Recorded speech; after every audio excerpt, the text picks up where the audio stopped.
Hey there, everyone. Welcome to Utility Sports Plus. We're already in NFL Week 15. Can you believe it? Thank God NFL Week 14 is over. That was an absolute tire fire here for us. We did not do very well in Week 14. I'm sure you didn't either, but this is a big rebound week. Anytime I've been around Austin and he has one of those rough pick'em weeks, the next week he goes, 14, 15, 16 and 0. However many games there are that week, he's going to get them right. So if you're going to put money down this week, you got to be riding money line with Austin. Let us know some of your favorite bets throughout the week down below. Also, don't forget to subscribe. Leave a like on the video if you guys do enjoy the content. Austin puts in a ton of hard work here, studying the game film, looking back, and seeing what these teams are doing great, what they're not doing great, and analyzing the matchups week in, week out. Austin, let's go ahead, jump forward into those pick'em records now.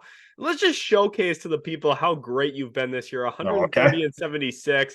Austin's kind of upset right now because this is actually a down year for him. Usually around this time through 206 games, he's usually around 206 to a little bit better than that sometimes. So this has been kind of a shocking season. Of course, for me, I'm kind of riding my high right now, 121 and 85. I can't believe I'm this close in the race. I'm 9 games back. I'm like a 12th seed in the Western Conference, but I feel like, hey, it's better than being a 13 or 14 seed. That's how I feel right now. And I'm sure you guys have been killing it. Let us know your pick'em records down below if you've been keeping track this season. Austin, just first of all, I just want to say congratulations for dominating another year of pick'em. Let's get into it now with this week's games. And wow, everyone's super excited for Thursday Night Football. And hopefully the Las Vegas Raiders allow the people who were in Vegas this past week to watch the Raiders Vikings play. Hopefully they give them kind of a refund and let them go see another game, because maybe this week there'll be a touchdown in Vegas. Who could ever assume that, though? Of course, the Raiders lost 3-0 to the Minnesota Vikings this past week. Chargers, they haven't been looking great either. They're not been playing a great football kind of level this season. They're 5-8. They've just been kind of disappointing. Austin, which one of these two teams is more disappointing in your eyes at both 5-8? I think the Chargers had loftier expectations going into the year. We knew this was going to be a bit of a turbulent year for the Las Vegas Raiders to some degree, but I think the Chargers were the more disappointing team, the more talented roster, and a lot of expectations for them potentially pushing the Chiefs in that AFC West. However, that has not been the case this year. I think Fire Staley is a real possibility here towards the back half of the season. Think it very well could actually happen after this game if they have a disastrous loss. That is on my radar, but not a very exciting Thursday night football game to say the least. Yeah, someone turn off the seat warmers, because it seems like Staley right now is sitting on the hot seat, probably in danger here of losing his job. We do both have the Chargers winning this week at 5-8. We just think they're the better football team. Now, Justin Herbert did miss their game against the Broncos, not the entire game, but obviously missed the back half of that game with his injury to his finger. That, of course, is a big storyline going into this game. What's his health status going to look like? How is he going to perform if he's on the field? And even if he isn't, listen, it's backup quarterback against backup quarterback here. Easton Stick, assuming he's the one who gets the start here. Is this an exciting matchup at all, Austin? No, I think this is going to be for more comedic relief than anything for both of these franchises. Seeing, Aiden O'Connell, Easton Stick, that is not the sexiest, most fun matchup that we can have, but I think that it is going to be really good for the memes at some point in the game, potentially if the Raiders have another scoreless, half or even entirety of a game. And we've got Saturday games this week, so let's jump into our first Saturday matchup. The Minnesota Vikings head into Cincinnati to take on the Bengals. And we just got done talking about backup quarterbacks. Let's talk about some more. Kirk Cousins, with his injury, the Vikings have been kind of with some highs of highs and some lows of lows. And I think most recently we've seen more of those lows. Josh Dobbs came in, had some fantastic moments for the Vikings, but most recently got benched in their game against the Raiders for Nick Mullins. And they've just been disappointing. And then talking about backup quarterbacks, the Bengals with Jake Browning, they've been playing, kind of some of their better football, honestly, this season with him. It's been kind of a good resurgence story for the Bengals, who really badly needed to get on track. They've done so a bit here at a 7-6 record. They're still somehow alive in the AFC. Very impressive for them to be in this situation, given their circumstances and how they started the season. And because of that, Austin, we're kind of riding the hot hand here. Minnesota has struggled. Justin Jefferson, of course, left their most recent game with an injury. The status for him this week is a little unclear. Austin, what do you like about Cincinnati in this matchup here against the Vikings? I think with the Vikings offense middling so badly, we extend that back to the Raiders game as well as the Chicago game. They have not looked like themselves at all. Despite TJ Hawkinson still playing, they have not been able to creatively find ways to get him the football so he is more of a factor in the game. Josh Dobbs has looked terrible in the last two outings here, therefore leading to Nick Mullins playing last week and ultimately putting them in a position for a game-winning field goal. I think when you look at this matchup, though, the storyline has to be Jake Browning, a former Minnesota Viking, a guy that was on their practice squad. He's jumped around several teams, and I think when you look at what he's been able to provide for this team, it's been a spark. It's been a guy that's been able to deliver the ball on time, on target. He's pushed the ball down the field when he needs to. And this is a true testament to the Bengals making plays at opportunistic times.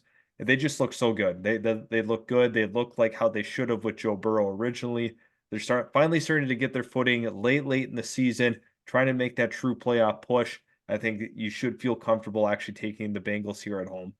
Week 14 was a good one for Browning. He completed 75% of his passes, threw for over 240 yards, and had 2 touchdowns in that one. And I think for the Vikings, if you're a fan of the Minnesota Vikings, put some respect on Kirk Cousins' name. I think with his absence specifically, I think there should be a greater appreciation for what he's been in terms of stability from the quarterback position over the last few years. Of course, there was so much noise about his contract and a lot of, complaining and griping about him. He's honestly a good quarterback and somebody that I think if the Vikings had him right now, you'd feel a lot better about their chances going into a game like this one this week.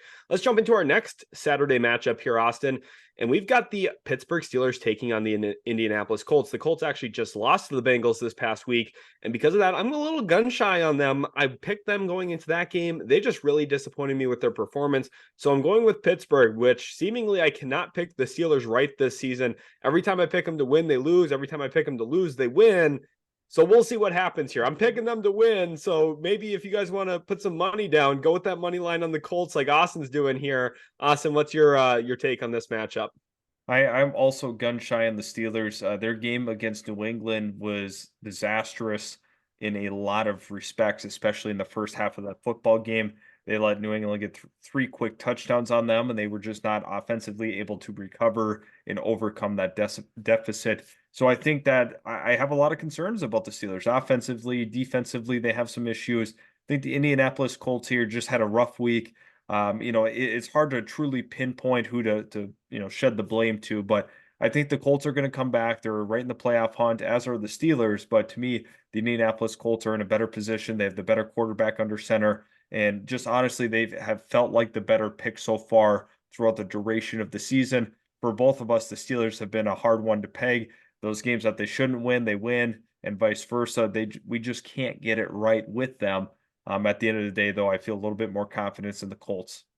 With both of these teams at 7-6 coming into this week, this is a really pivotal game when it comes to the AFC wildcard positioning with these two franchises. Let's jump into our next game here now on Saturday.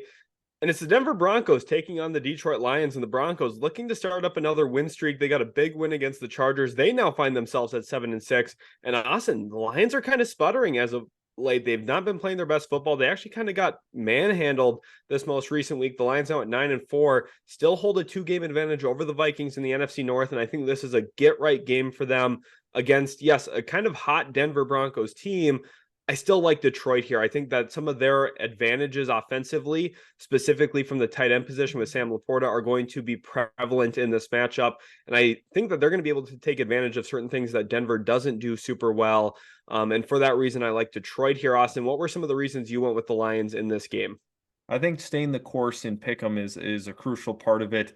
Me and you do not get too high or too low on franchises. Sometimes we know exactly what they should be. The Lions should be, a better team than what they put on the field the last couple of weeks in terms of the product that we've seen offensively. I think they're going to have a bounce back game. This is a crucial week for the Detroit Lions in terms of determining the outcome of that NFC North, as it's a tight race. Minnesota is coming up. We think that this very well could be, coming down to those last two matchups against the Minnesota Vikings. I think this really helps them stay the course here, beating a hot Denver team for the most part. This is a get right game. It's going to be a dogfight. I don't think this is going to be a blowout by any stretch of the imagination. think this very well could be a one-score game, and I feel pretty confident in that answer. Ben Johnson's going to have to figure it out offensively to get creative and get Amon-Ra St. Brown going once again. If Detroit wins this week and Minnesota loses this week, it really does pin the Lions as the king of the hill, so to speak, in the NFC North. So this is a really pivotal matchup for them. And of course, Denver's still looking to try and find a way to either win the AFC West or make an AFC wildcard appearance after their poor start. This is a big game for both teams and some fun Saturday football for sure. Let's jump into our next one, though, now, Austin. And it comes on Sunday, some Sunday football action. And we've got an AFC or NFC South battle here between the Atlanta Falcons and Carolina Panthers.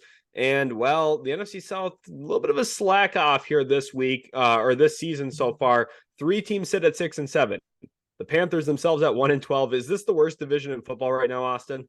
Yeah, I think so. I think when you look at from the top to bottom, they have the bottom feeders, they have the top, which is super weak, unfortunately. It's just not been a very competitive season for NFC South football. You look at the Atlanta Falcons, a team that should have ran away with this division seemingly. They seem to have figured it out, and then all of a sudden you see some regressionary games that, make you scratch your head and wonder what is the future of this team. I think that they could be looking for a quarterback as soon as next year already. The Falcons have a lot to figure out, but the Panthers actually have more to figure out in terms of where their direction is going to head. They put a lot of draft capital into Bryce Young, and they've just not had the talent around him to really develop him and move him to that next level. I have some real concerns about the Panthers moving forward. I think that the Falcons here, historically, or at least for this season, have not been a good road team. They should be able to get the job done in Carolina, but once again, it could be a trap game for them. This is definitely a trap game. And when it comes to kind of the strength of this division, there's 11 teams right now in the AFC that would lead the division by record. So this has been very, very weak. There's, with how tough and tight the AFC is right now for a wild card race, all of those teams are just praying that they were in the NFC South because they would just flat out win the division. It's really been not a good year for the NFC South. And honestly, for a team like the Panthers who don't have their own first round pick, it's not going to get prettier anytime soon. Let's jump forward now into our next game here. And it's the Chicago Bears who do own that Carolina Panthers pick and the Cleveland Browns. And listen, the Bears 5-8, they've started to kind of right their season a little bit. They're on a 2-game win streak themselves right now. They've been playing better as of late, Austin, whether that means winning a game by scoring 4 field goals only. Look, it hasn't been pretty, but they've been playing better. But the Browns have been pretty reliable. 8-5 record this year. Austin, you love their defense. Break down this game for us. Yeah, I think when you look at the Cleveland Browns defense has been incredible this year. Nothing short of spectacular. The thing that really holds this team together, the glue behind their record, I think a lot of credit to Kevin Stefanski. Jim Schwartz is another name that you have to highlight when talking about the Browns. They have been just stellar on that side of the football. They've been playing complementary football on the offensive side here. You have to be proud of what they've been able to put together considering some of their injuries with Chubb and Deshaun Watson. They've done a nice job. They have held it together. They're staying right in the thick of that playoff race in the AFC North. I think they are, very, very competitive in that regard. Chicago has surprised a lot of people the last couple of weeks. They have won some games that they were definitely not favored in. And I think once again, they're going to put up a competitive game for themselves. I just think going into the dog pound is too tough of a task for the Bears to handle. Yeah, impressively this season, the Browns are 6-1 at home. So 6 of those 8 wins this year have come in Cleveland. So they've definitely been protecting home turf very, very well. Let's jump into our next game. Here we see a battle between the Tampa Bay Buccaneers and the Green Bay Packers. The Packers at 6-6, Buccaneers at 6-7. Just kind of given their circumstances right now, Austin, the Packers playing Monday Night Football, obviously the Buccaneers kind of trying to find their way in that NFC South. We both landed on Green Bay here. I think playing this late into the season, a December game at Lambeau, how important is that in this type of matchup? Yeah, I think Tampa Bay and Green Bay are pretty evenly matched for the most part, but I think Green Bay is the better team. I firmly believe that with the ascension of, Jordan Love, this has become a phenomenal storyline in the course of the NFL season. His progression as a passer, standing in the pocket, delivering, routine balls that he was missing earlier in the year. You still see a couple of those misfires, but it has not been nearly as prevalent as it was the first couple weeks of the season. So I've been impressed with them for the most part. They've had some ups and some downs here. Considering that, I think, it's tough coming off of a loss against the Giants here, which just, had gone final. I They have to bounce back in a big way. It's super critical to them. Tampa Bay is going to probably turn over the ball too many times in this one. I think that's ultimately what gives the Packers the edge, is that turnover battle. Yeah, I think it's going to be a fun game to watch for sure. Let's jump now into our next game here. And we've got some good AFC East football. The New York Jets at 5-8 go into Miami to take on the 9-3 Dolphins. And the Dolphins have yet to lose at home this season through the beginning of the year. They've been really, really good at home for the most part this season. They've just been playing really good football. And it seems like they're in a spot right now where with the Jets coming to town, they're going to be able to continue to protect home turf and win this football game. They're just flat out better than the New York Jets. Austin, what do you like about this matchup? I think when you consider the Miami Dolphins, their explosiveness is obviously something that stands out on paper. The New York Jets ended up finding a way last week against Houston. I mean, offensively, they got the job done. They were completely sufficient moving the football. The running game was on. They were throwing the football well, more specifically in that intermediate part of the field. It's exactly what they have to do, is play complementary football to an awesome defense. But to me, the Miami Dolphins are just going to be too much to handle in that regard. But maybe the Jets surprise us here, go on the road, get a victory. I just don't have a ton of confidence in the Jets offense on a week-to-week basis, despite them looking so good against Houston. Austin, I want to ask you real quick, with all of the reports around Aaron Rodgers potentially returning this year, do you think that's kind of just, hoopla? Is that just kind of a smokescreen on like, oh, if the Jets are still somehow surviving, is that, or do you think there's legitimacy to that? I think there's some true legitimacy to that. I think Aaron Rodgers is a man of trying to prove points, and whatever it takes, if it's his method of, surgical repair, I think he is one of those players that would be motivated to get back. He also wants to prove people wrong. He can win outside of Green Bay. All of those are relevant in this part of the story, but I don't know the true feasibility of doing so. It's an incredible recovery time, and maybe he proves the entire world wrong, but I don't know if that's really going to be the case.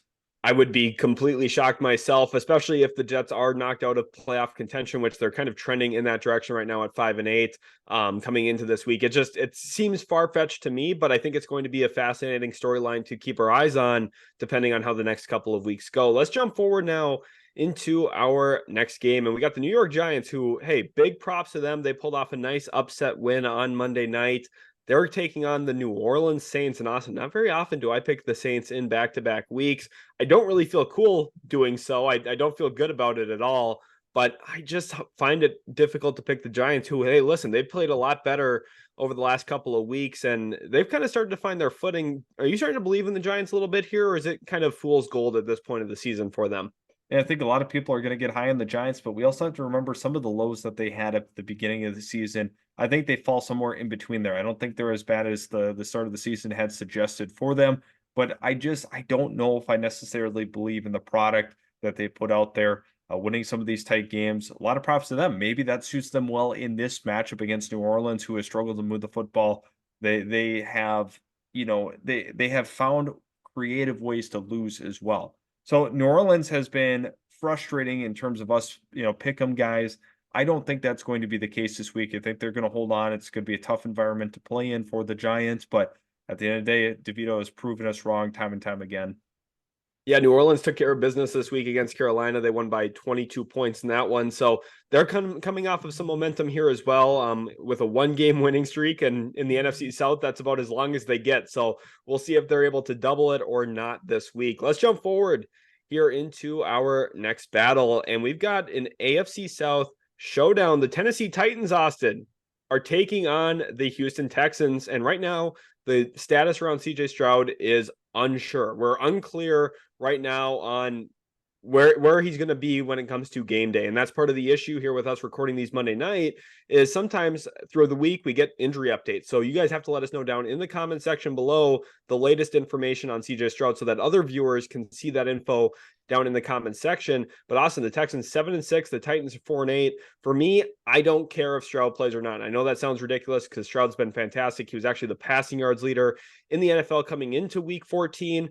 Listen, I think that he's been marvelous, and I think he's a massive reason why the Texans have been as good as they've been this year.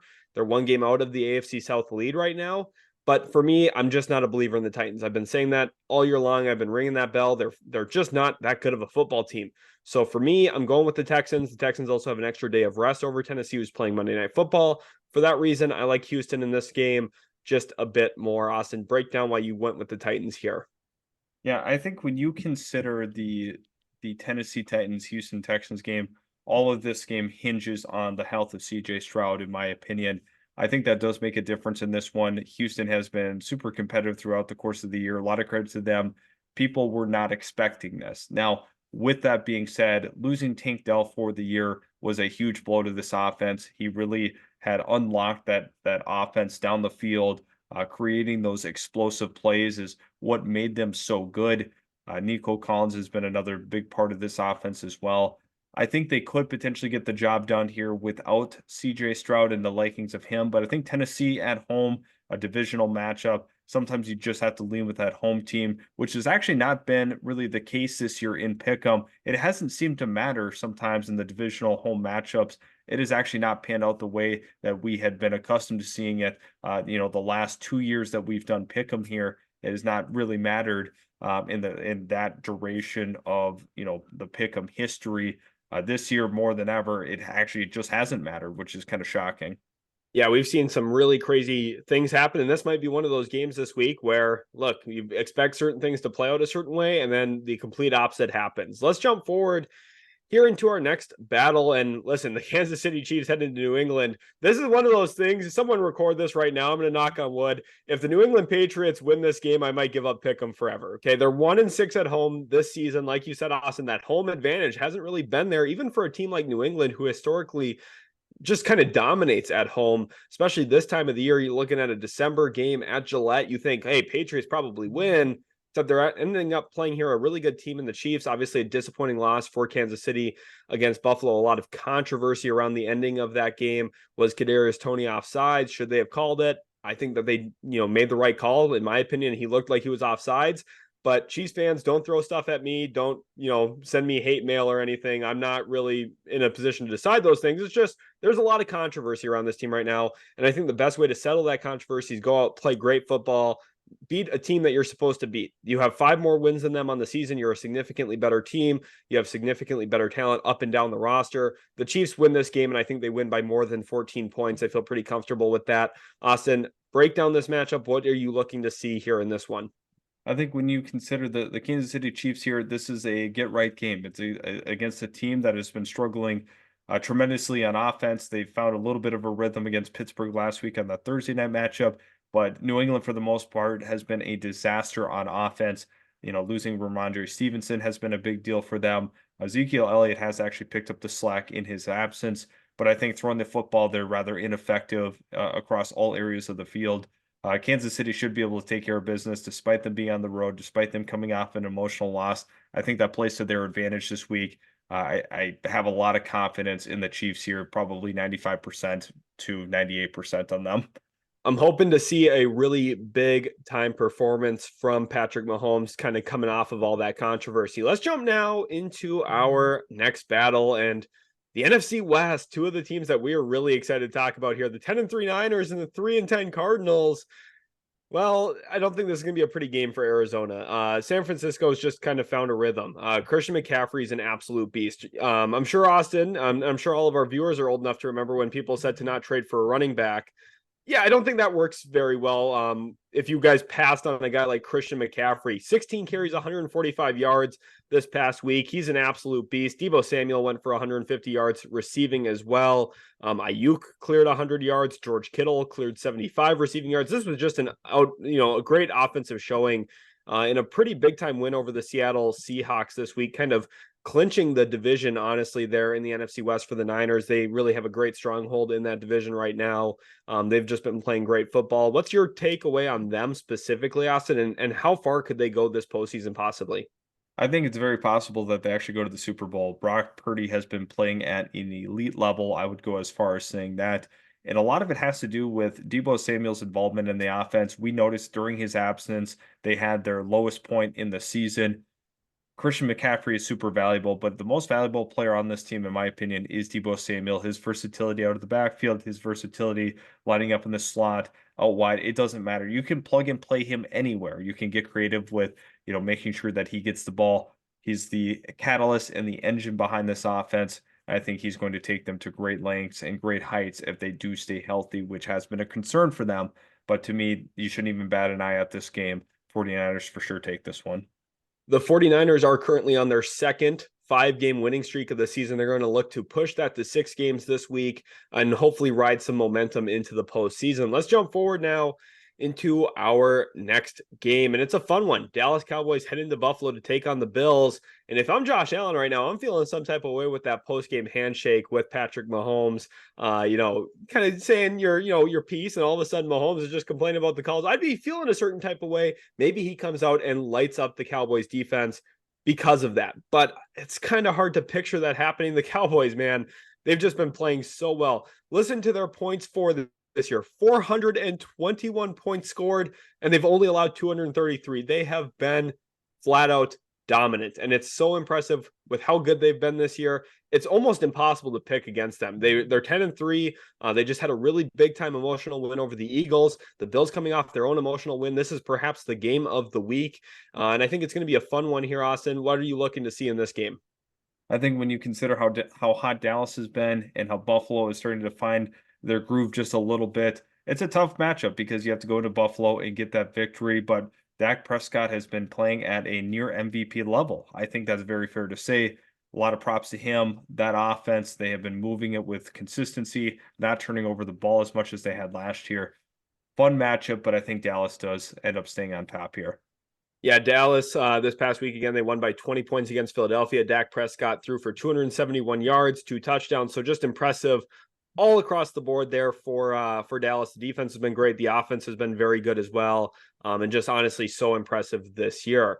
Our next game here features the Washington Commanders, who are currently on a pretty big losing streak, 4 straight games that they have lost. And they're taking on the Los Angeles Rams, who they've just been kind of up and down this year. They've settled in at a 6-7 record. This is a good chance for them to get back to 500, which is kind of what you and I are expecting them to be this year. An around 500 team, 9-8, 8-9, somewhere in that ballpark. They're going to end up right around that territory. And Washington, Austin, after selling off some of their pass rushers toward the trade deadline, they've just not been very good. Sam Howell, listen, he's throwing for a ton of yards this year, but is he really the long-term quarterback there in Washington? I want your take on that as well here, Austin, after you break down this game. Yeah, I think when you consider this game, the Rams, who have been a peculiar case, they were super competitive in that game against Baltimore. And I think if they, ultimately, win that game, don't give up that, punt return touchdown, this is a different discussion. But I think when you consider where you're at with the Rams, you have to feel like you're in a great spot, right in that postseason position. You could do some damage. But to me, the Commanders they're definitely a mess. Sam Howell, I think, has an opportunity next year to potentially be that guy. Again, I think they're not going to waver on that, but I think he has a chance to truly be that franchise quarterback for them. But generally, when you lose this much, the quarterback is one of the first guys to go. So very well could be, changing of the tide at quarterback. Who really knows at this point? If you're interested in seeing where some of those college quarterbacks might go in the draft, Austin just released a fresh first-round mock draft. Make sure to go check that out after this video. Austin, let's get into our next one here. We see a game between the Baltimore Ravens and the Jacksonville Jaguars. And Austin, I am not doubting myself for a second. The 10-3 Ravens, they've been great this year. No hate to them at all. Really, really impressed with how they've played as a football team. Harbaugh's done a great job with them. Honestly, it's just the year of the Harbaughs. Michigan, Baltimore, they're both playing great right now. But Austin, the Jaguars, 8-5. They're on a 2-game losing streak. I know people are saying, "Oh, Sean's been right." I don't care. Listen, Glasses guy's got his pick in here. Jaguars win this game. They're at home. They're only 3-4 at home. So Jaguars fans, let's get loud in the stadium this week. You guys are going to propel the Jaguars to, that's right, a 10-point win this week over the Baltimore Ravens. Austin, you kind of went with the other side of the coin. Break down why the Ravens win this one in your opinion. Well, the Ravens are the better football team. They're coming off of a win. Jacksonville's two straight losses. They have not looked good in those losses. Trevor Lawrence isn't healthy. There's a lot of reasons to pick against Jacksonville. I'm glad you picked them again this week. You continue to make that same mistake. It has not boded well for you here. But I think when you consider Baltimore, they're going to be able to run the football effectively on Jacksonville. And Jacksonville just has not been able to defend the last couple of weeks. It's been very frustrating to watch. But at the end of the day here, I think they're going to choke on prime time despite them being at home. Two primetime games in a row for them. That is not a formula for success for the Jags. Austin, as a Jets fan, I wish I could say that when my quarterback's not healthy, he goes 22 of 29 for 260 yards and 2 touchdowns. That sounds like a dream, but that's what happens when you get the first overall pick in a year with a generational quarterback. I don't know anything about that. We got Zach Wilson. Shout out to the Jets. Let's get into the next game here. I'm fired up now. Monday Night Football, the Philadelphia Eagles, Seattle Seahawks. We got a bird theme here. And Austin, the Eagles, they've just, disappointing loss this week. Actually, 2 losses in a row. They were 10-1. Now they're at 10-3. Are you worried about this team? They only have a plus 21 point differential. You do have them winning here against Seattle. Obviously, this past week they played without Geno Smith. Austin, what's your take on the Eagles? Are they as good as advertised? I think a lot of people have already sold their stock on them. That is not the time to do it right now. I think the Philadelphia Eagles are still a tremendous team, a great front seven, a secondary that is having some issues. But you look at the quarterback position, the receiver play, running back play. This team is destined for a deep playoff run, still, in my opinion. Everybody can freak out and say that they're not, they're frauds, everything like that. Sure, they haven't looked tremendous this year, but once again, they win those, close and gritty games. That is super important when it comes to postseason play. They control the trenches on both sides of the football. That has been, pretty clear and evident. So evident for the fact that they're going to have a rule change created because of them and how dominant they've been up front. That is something to be proud of if you're a Philadelphia fan. And I think the Eagles here, take care of business on the road and kind of end some of the struggles that they've been having.